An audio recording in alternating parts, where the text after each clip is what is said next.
Ƙungiyar 'yan agaji na Jama'atu Nasirul Islam ɓangaren mata da ke jihar Adamawa ta rarraba wa marayu kayayyakin abinci da na sawa domin su ma su gudanar da bikin ƙaramar sallah cikin kwanciyar hankali ba tare da matsala ba.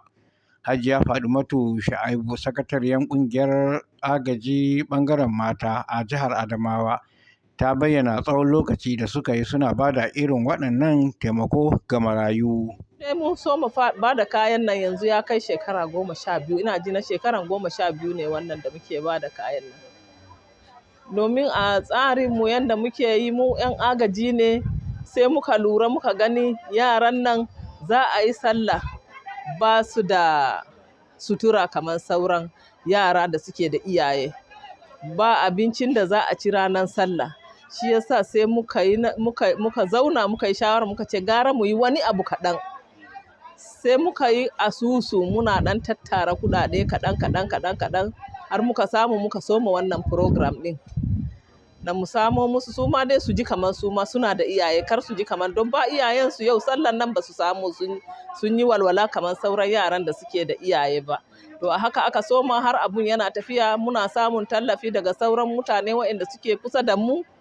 In sun ga kamar abun da muke yin nan wani sai ya sha'awan shi sai shi ma ya sa hannun shi. To da haka muka soma har muka kai ga wannan matsayi. Hajiya Fadimatu Ahmed Marafa ta yi ƙarin haske dangane da rarraba kayayyakin ga marayun. Alhamdulillah, a gaskiya yanayin rayuwarsu ɗin ya kasu kashe biyu. Wasu za ka gansu a cikin walwala, wasu kuma za ka gansu a cikin kamar ɗan damuwa haka. So da yawa daga cikinsu idan aka zo raba abin marayu ɗin nan, idan wani a ce bai samu ba yana shiga tashin hankali. Shi yasa muke iyakacin ƙoƙarinmu mu ga duk wanda muka kira shi ko mun kankanta abin da zamu bayar ya zama ya samu. Saboda haka akwai wani wanda kila yana da ɗan dama waɗansu kuma suna nan sosai ne maraici din a tare da su. Saboda haka muke ƙoƙarin ganin daidaitawa wajen tallafa musu. Wasu daga cikin marayun sun bayyana farin cikinsu kamar haka. Na gode, Allah ya albarka, Allah ƙara buɗi.